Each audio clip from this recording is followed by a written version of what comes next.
We are in the middle of a series. We're just over halfway through a series in which we're taking the Beatitudes, which is the words of Jesus, that clarified the main point of his message. And we are looking at those words through the idea of how to find freedom particularly from addictions. Now, one of the things that might already be a question in your mind is, well, I don't feel very addicted. I don't do drugs or alcohol or anything like that.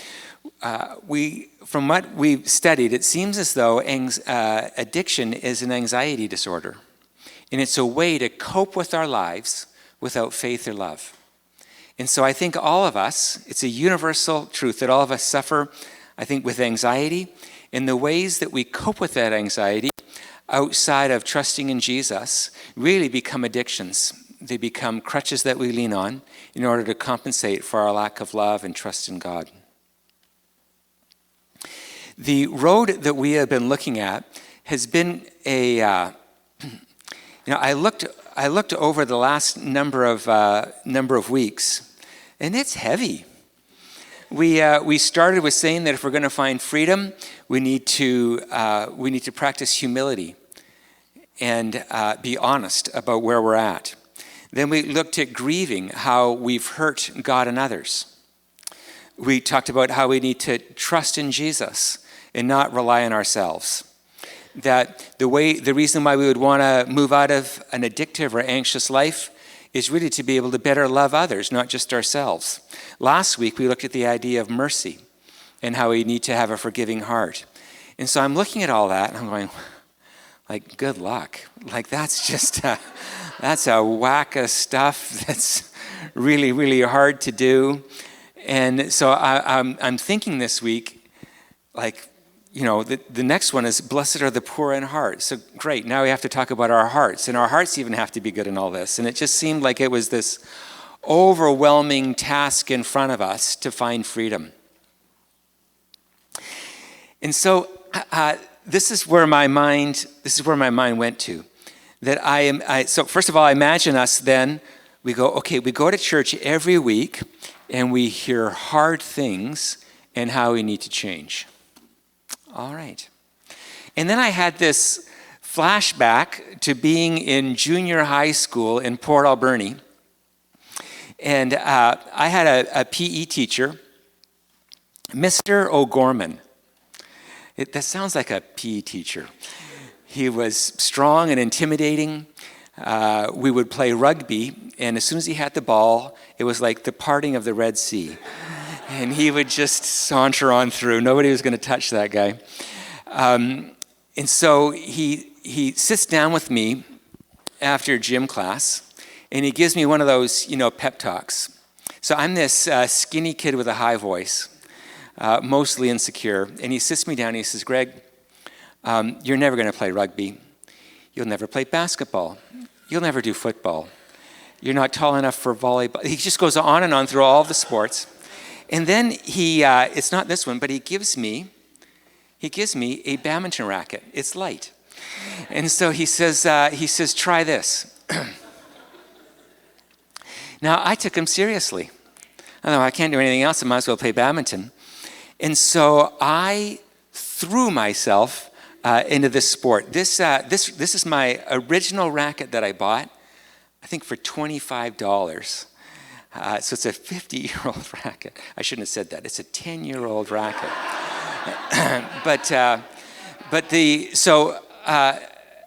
So I went 3 times a week in the club that Mr. O'Gorman was leading in. He was my coach. I went to, I just went to a whole bunch of other clubs. I just took it very seriously. Now, I'm getting coached on how to do badminton.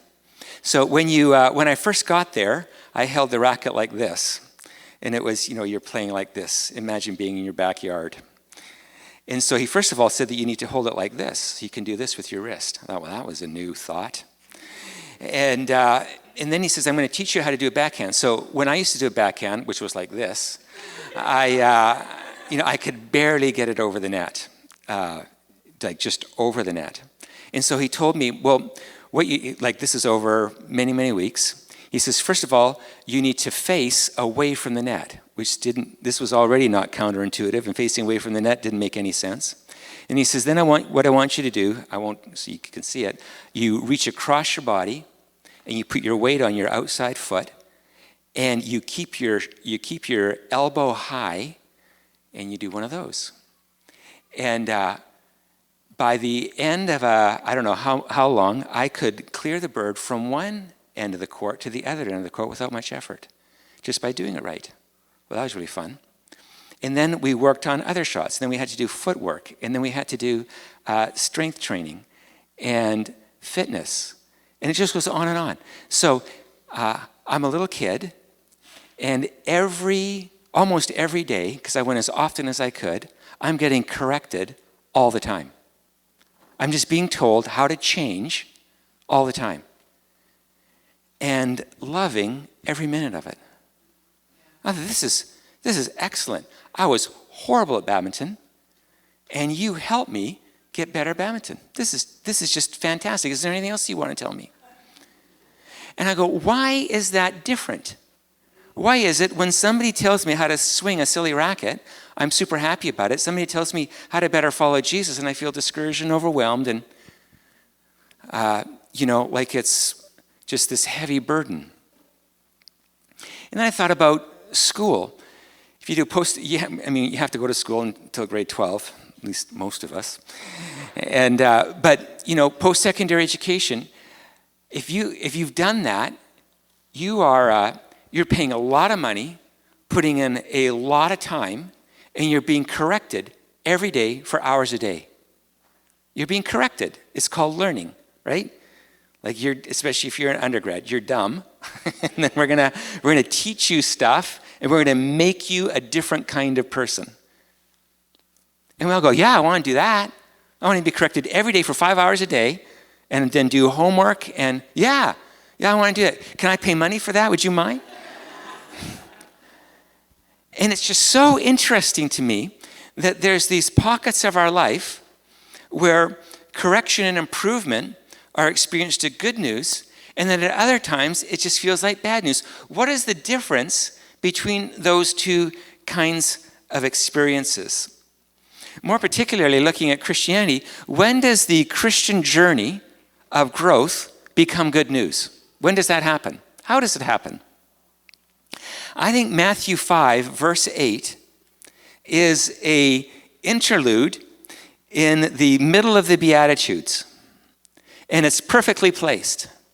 Because we've been going through all these different things to change, and then along comes this verse, and this is what it says. And it sounds like the rest of the verses, but I think it's different, and that's what we'll work through today. Blessed are the poor in heart, for they will see God. So, again, flashback to Monday. I'm reading this, and I'm going, great. I mean, it's just getting worse. Now we have to have a pure heart in all the things that we were doing. The idea of a pure heart is undivided, as you see on the screen, undivided devotion to a person or goal. Someone is pure when they have an undivided heart. They are focused on one thing and wanting to accomplish one thing or be with a particular person. It's not mixed. It's pure. There's undivided devotion. Because it's a pure heart, it's not devotion just externally. It's that our heart is committed to something. For they will see God. This is the vision. That I want to see God. I long to see God. And so I am committing myself to that longing, to the exclusion of other things that I would do with my life. So, I think about this sport. I had a pure heart. I had undivided devotion to a vision. I watched, I was in grade 8. I watched the grade 10ers play, and it was amazing. And since I couldn't do anything else, I took it up. I had undivided devotion. what's been fun to watch is we've gone through a number of weddings. We had 3 in 1 year. We have people in our home who are freshly in love, and all those kinds of things. Really fun. And so it's interesting to watch somebody be in a romantic relationship. Time, money, energy, happily disposed of. Just how can I lavish? It's beautiful. And nobody is counting. It just feels free and extravagant. I think about work and how work can just be an incredible burden. And then I think this is when it's particularly a burden, is when we have a divided heart, which I think is this. I work, yeah, but what I'm really here for is the paycheck. If you have an undivided heart at work, work is a horrible experience. But if you can figure out how your work is actually, if you have a vision, a compelling vision, you're willing to put in energy and to be undivided in your commitment to whatever you're doing, and that somehow transforms what would be labor into joy and opportunity. So what then is our vision? If you would describe yourself as a Christian, what is the vision of a Christian? We read it in the verse. It's to see God.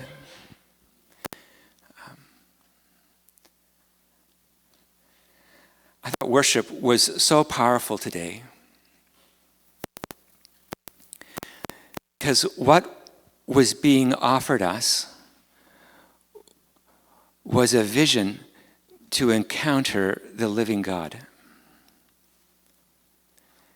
And I've been a Christian now for over 50 years, and I am enraptured by him. I remember again growing up in a small town. If you grew up in a small town in BC, at least, you were into what's called muscle cars. And there we go. You got one person who knows what that is. So, old cars that you'd fix up, and you would go broke repairing, is what mostly was going on, at least in my life. So I had a 67 Dodge Dart, which I thought was a super cool car. I had a 67 Camaro.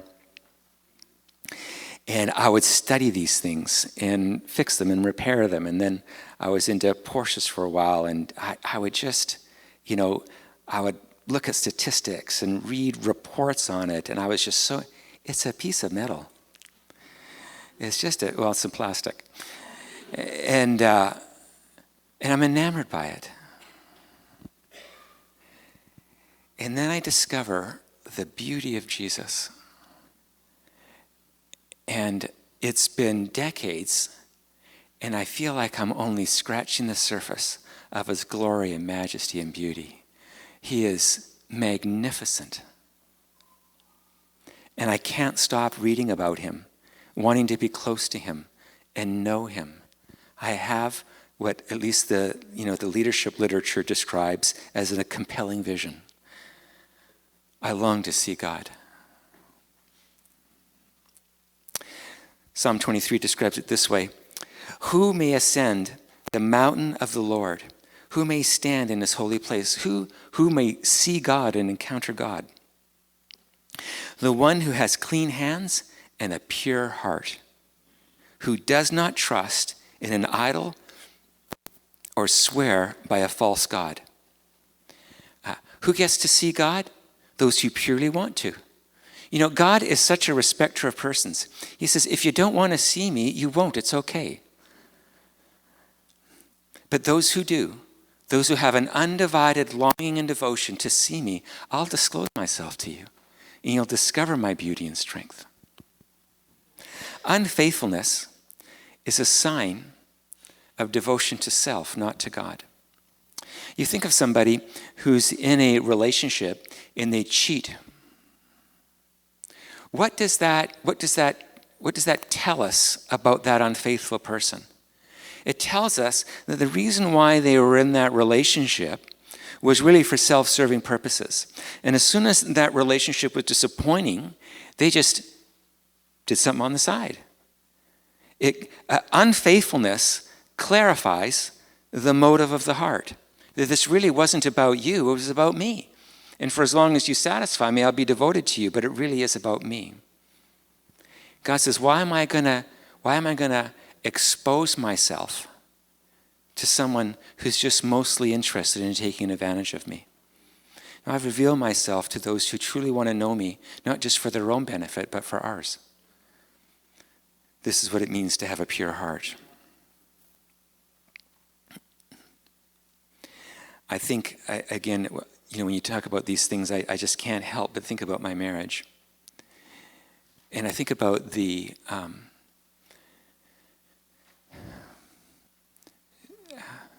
only word that I can think of is the holiness of knowing another person intimately.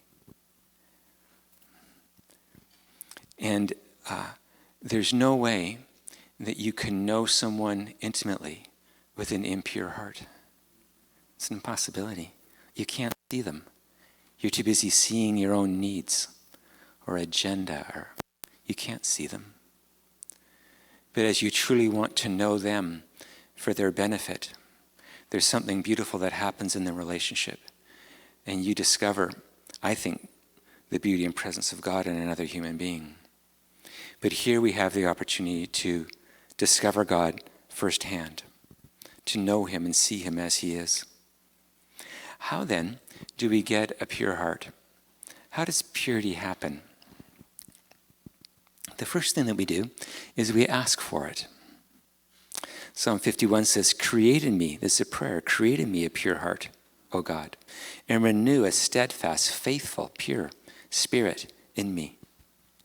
We ask for it. Somebody, I forget who I was talking to this week, but we were talking about the mystery of love and how, does a relationship choose you, or do you choose the relationship? It was that kind of discussion. And there's something mysterious that it seems as though being devoted, maybe in common language, falling in love, is something that you receive, not something that you earn or manipulate. And I think that somehow, in a more profound way, this is true from God, is that he actually gives us the ability to be devoted to him. How does he respond? Exodus 36, I will give you a new heart and put a new spirit in you. I'll remove from you your heart of stone and give you a heart of flesh. I will put my spirit in you and move you to follow my decrees and be careful to keep my laws. I'm going to give you a heart of devotion. I'm going to draw close to you in such a way that you would long to draw close to me and be faithful to me, just as I am going to be faithful to you. A pure heart is a gift to be received, not a goal to be achieved. You can't make love happen, but you can receive it. And this is what God longs to give every one of us. If you feel distant from God, if you feel like you don't know him, he feels far away, unapproachable, ask him. Ask him for a heart that where you could see him, where you could be devoted to him, and he would show himself to you. This is the promise given in Matthew 5. But I think many of us here have been a Christian for a while, and there's a second problem. The first problem is that we might not have a heart that's devoted to God. And that first is to be born again, to receive a new heart. I remember the morning after I became a Christian, and I knew my heart was different. I knew I was different. I loved God. Something happened inside of me. I was born again, had a new spirit in me, and I longed to love and please God. But sometimes that love and devotion can grow cold. Sometimes God feels very far away, and it just feels, again, tiring. Tiring to come to church, tiring to read our Bible. What's the point? Matthew 24 talks about how our hearts grow cold, is that we look at the world around us and we go, wow. First of all, it looks like people who don't follow Jesus are doing just fine. And then I'm trying so hard, and is it really worth it? Do I really see anything change? I don't feel known. I just feel like I'm working hard. How does our hearts get warmed again? How does that happen? I'd like to present to you an idea that I think is personally helpful, and I think it's rooted in Scripture. And it's simply this, that our hearts are warmed through what we're describing as restful worship. Restful worship. When our heart is quiet, we remember our deepest longings. Now, remember how we said that addiction is an anxiety disorder. That when we're anxious, we're just running around frantically doing things, trying to control our lives, make sense of the chaos, at least try to find a pathway forward. It's anxiety. Addiction is rooted in anxiety. And so our freedom out of that is to be quiet. And in quietness, we remember our deepest longings. There's something about the power of quiet where our mind and our heart quietens down and we remember what is true, what our heart has truly longed for. And it's there that we find connection with God again. Thomas Merton he's passed away, was a Trappist monk. Here's what he says. Without contemplation, without the intimate, silent, secret pursuit of truth through love, our action loses itself in the world and becomes dangerous. Without the ability to have a quiet heart, even our service of Jesus becomes suspect and dangerous. Because now it too is frantic work. This may sound strange, but I think it's possible to be addicted to Christian service and to Christian behaviors in the hope that if we can just read our Bible more and pray harder and really mean it this time and attend all of the things that need to be attended, and that somehow if I do it all right, I'll get closer to God. And all that happens is we just become more self-righteous, enslaved to behaviors that aren't about love at all, and really is about trying to quiet the condemnation and the anxiety and the trouble that attacks our souls. And it's then, without a pure heart of devotion and delight, that Christian activity becomes heavy and we're burdened by further input. We don't want to hear what our coach says. We don't want to hear another sermon because we've been trying so hard and nothing ever changes.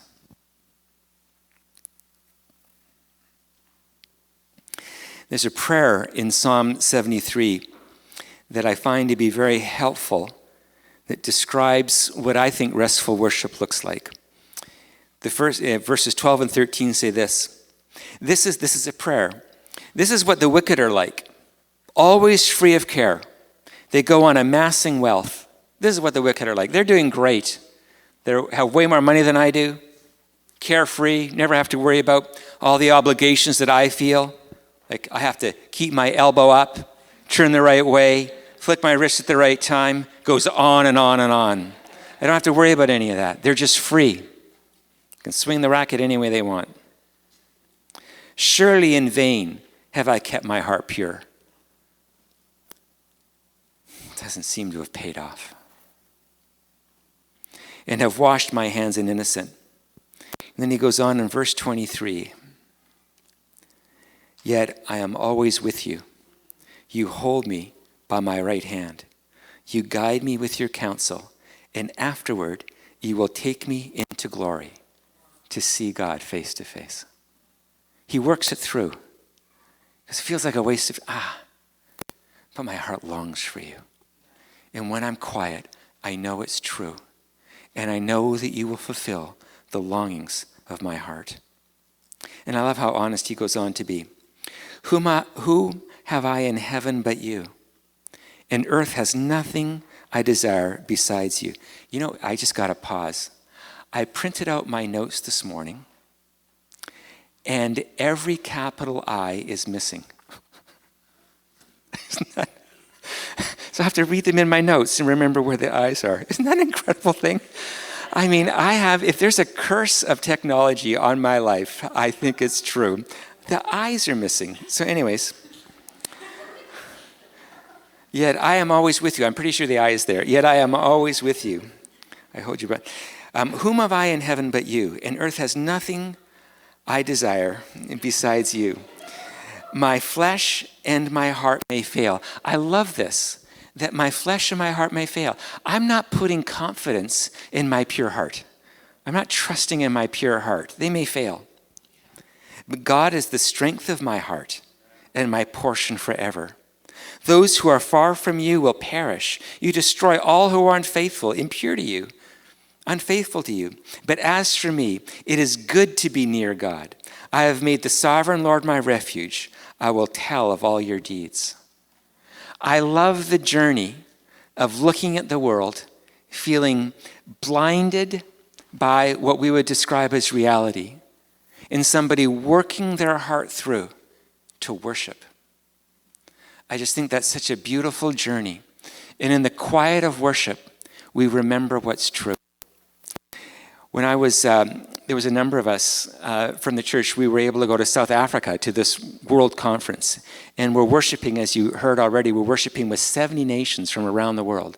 Glorious, inspiring speaking, and just the presence of God. So beautiful. We're flying back home. And I'm in my cramped little seat. And I hear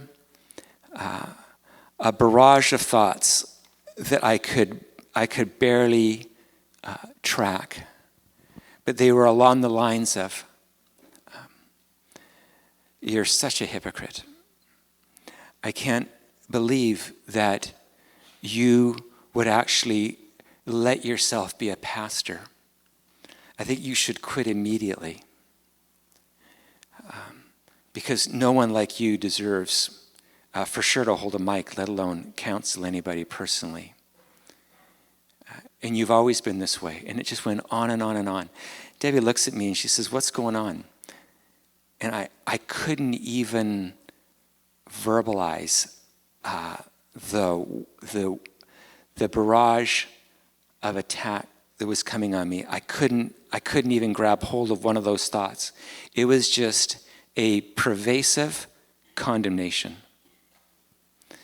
And so all I could do inside my head was speak in tongues. It's all I couldn't even articulate anything to even tell Debbie what was going on. And so I speak in tongues and I fall asleep. And I wake up refreshed. I'm just free. And it's like it never happened. There are times when I'm sleeping that I feel a demonic weight on my chest and I feel a hand on my mouth and I can't speak. I can't worship. I can't cry out for help.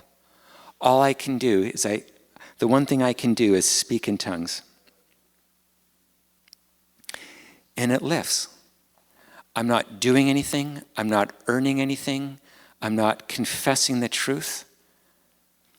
I'm quietly worshiping in a desperate place. And Jesus meets me in those places. There's something about quiet worship that I believe is irreplaceable. I love worshiping here with you. It is so strengthening, orienting, and encouraging. And that is not enough for me. In order for me to work through my anxiety, I need to be quiet. I need to be quiet and worship my Father with very few words, with nothing that is proving anything. You've heard me say, perhaps if you've been around the church for a while, I'm a very productive person. I love work. I love working hard. I love accomplishing things. Debbie says to me often at the end of the day, so how many things did you tick off of your list? And first of all, she knows that I have a list, and it's true, I did tick a bunch of things off. And I just love it. So I describe my daily Bible reading. This is how I describe it, and I don't mean to be blasphemous, but I describe it as a waste of time. Because I want a time in my day that doesn't serve any functional purpose except to be with my Father.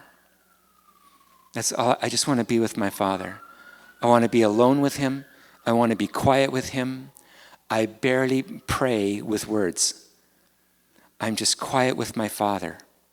And it's the only way that I know of to quiet my mind, to be free from anxiety, to be free from the things that would try to pull me in and addict me and call me away.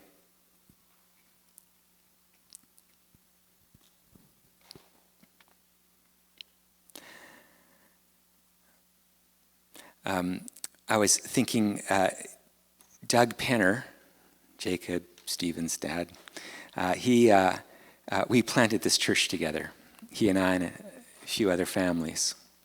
If it wasn't for him, I don't think we would be here. And a very good friend.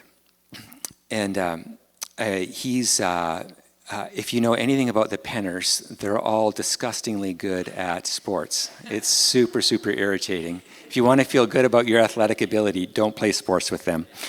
And I think they got it, at least from their dad, probably their mom too. And so he played volleyball at UBC. And he's good at it. Well, he tells me the story one time. There was this one particular shot. I don't know anything about volleyball. It was hitting the ball a certain way, and he wasn't very good at it. And there was a game that night, and so what the coach had the team do was set up Doug with a shot that he was really good at, and he just nailed a whole bunch of these shots. What's going on there? What I think is a profound thought, and I think this coach is tremendously insightful, is sometimes you just need to enjoy the game again. You just need to enjoy the game. I can't tell you the amount, and I'm sure that your life is exactly the same as mine. I have so many things going on in my mind. I don't know how many different people in different continents and cities I talked to this week. And it just is so overwhelming. And I need to remember how I love Jesus. And he is the only one that has captured my heart. And I have to be back there with him again, or all of my work is dangerous, as Thomas Merton would say. It's vain work. It's distracting work. It's anxious work. One of the great things about being married to Debbie is that she can tell the difference, much to my frustration, between when I'm working anxiously and when I'm not. Because for sure, I'm always doing the work of the Lord, aren't I? Can I get an amen? And nope, turns out I'm not. And she will say to me, that's just anxious work. It's just anxious work. You don't need to do that. I could have sworn I needed to do that. No, you don't need to do that.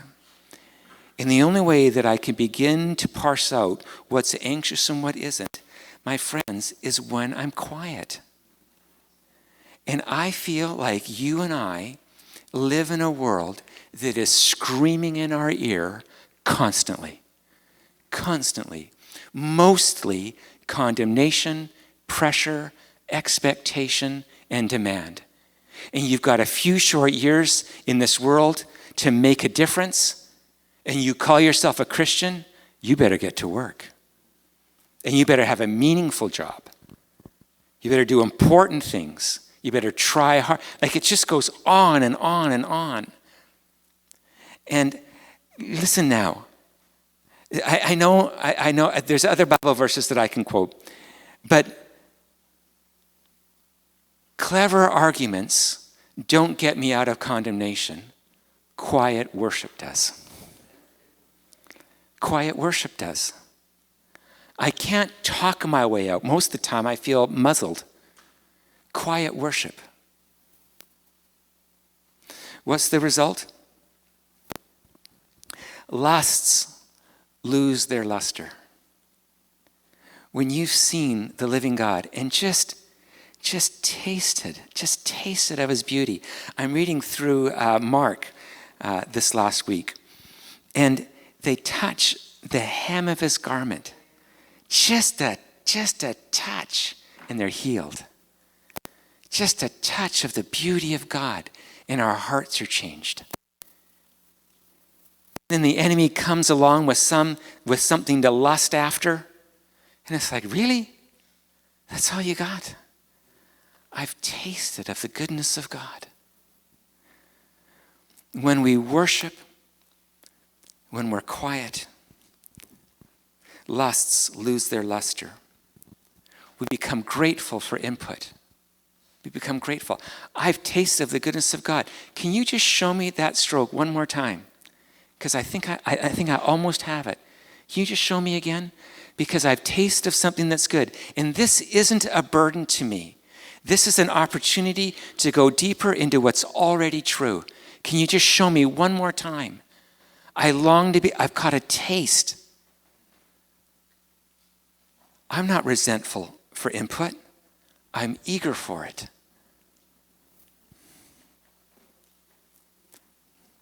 Finally, we enjoy the work. We enjoy the work. So I like mountain biking now. I've switched addictions. I'm over this. And I moved on. Just a joke. What I remember our kids. So I like biking up a hill as much as going down a hill. And I can remember when our kids switched, when they loved mountain biking, when up was as much fun as down. I could spot it. Some are still working on it, but it's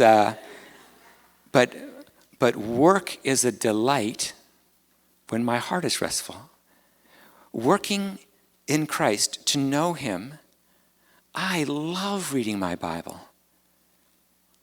And I love studying, I'll go off on a word and I'll just I have a whole bunch of stuff on my computer that allows me to do word studies, and I just love finding where that takes me, and then I round a corner of thought and there's a magnificent view of God that I'd never seen before. And it's like, you're more magnificent now than you were even half an hour ago, because I was still blurred. And now I see that, and I'm working, am I? I'm just delighting. I'm so enthralled. And every day feels like this adventure of whether it's tiring or not, because quiet worship redeems my life. In conclusion, Judy Graves, who works on the Lower East Side with addicted people, says this: addiction doesn't start with drugs or alcohol. Your addiction to pornography or to food or to needing to be liked or to needing to prove something or to keep getting degrees, your addiction, it didn't start there. It starts with a broken heart and a broken world. It starts with a broken heart and just trying to manage life and just trying to just cope.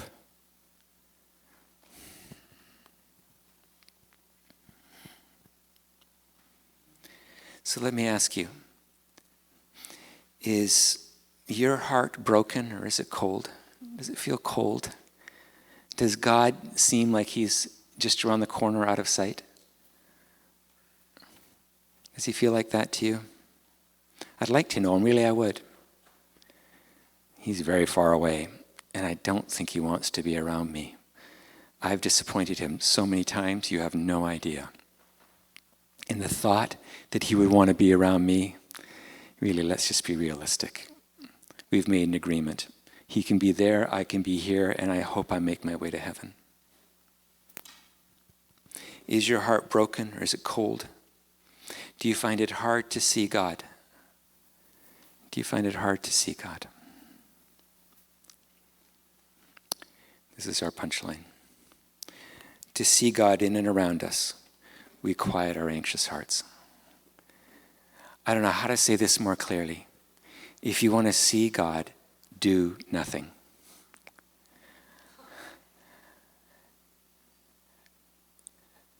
Let's stop filling our lives with so much anxious work, hunting for God instead of discovering him by accident, praying without lots of words, letting our hearts be quiet. I'm finding as I get older and as I'm becoming more aware of my own addictions and my own anxiousness, anxiety, I find myself all through the day needing to pause for minutes to let my heart be quiet. It doesn't take long. I just need to let my heart be quiet again. And then when my heart is quiet, I can see him again because it's not cluttered anymore. And I hate to even say the word about my heart, but it's pure. It's not perfect, but it's pure. I'm uncluttering a moment to be with my Father. It's undivided devotion. Here's what's true. A pure heart is a start line, not a finish line. For the longest time, I viewed a pure heart as something that I might get to one day when I get to be really, really godly. I'm still waiting for that day. A pure heart is something we start with. It was given to us, and we all have it if you've been born again. You have a pure heart. It gets cluttered, it gets blurry, it gets muddied, yes, but it's there. And quietness helps us remember what's true. It's where we start from, not where we hope to end up. So here's what I think Matthew 5:8 is. I think it's a reboot in the middle of a journey. As we're grieving and struggling and working through things and trying to find God, trying to get a stroke that will get us to where we hope to get to, that there comes a moment where you put down the racket and you rest. Or if you're Doug, you get great setups in volleyball where you just kill it every time, just for a minute, just to remember why you love the game. But you put it down and you breathe. You don't meditate to no one. You worship Jesus Christ in the quietness of your heart. And there's something about a reboot that I think every one of us in this room desperately needs. We're going to be taking communion today. And if we can have the worship team come out, we'll sing a song. But when we take the elements, I'm wanting us to be able to take them in quiet. We'll work through that in a minute. But I'm wanting us to practice quietness. So prepare your hearts for that. Let's stand together. I'd like to pray.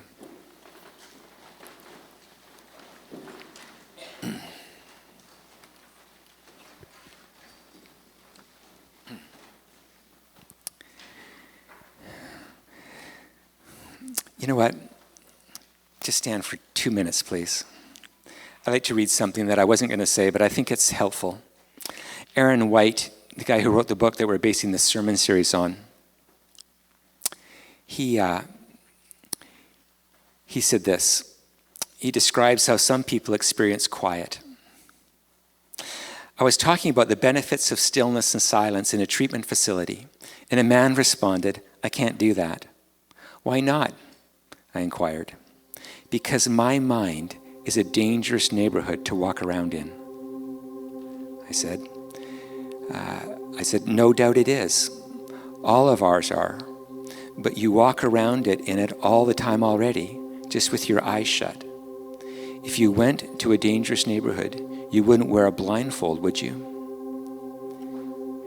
Sometimes our minds feel like dangerous places that are not friendly to us. God wants to restore our vision of Him in those places, in our minds, in our relationships, in our neighborhoods, in our workplace. Blessed are the pure in heart, for they will see God. Let's have a moment to quiet our hearts that we can see Him in places that it doesn't look like He exists.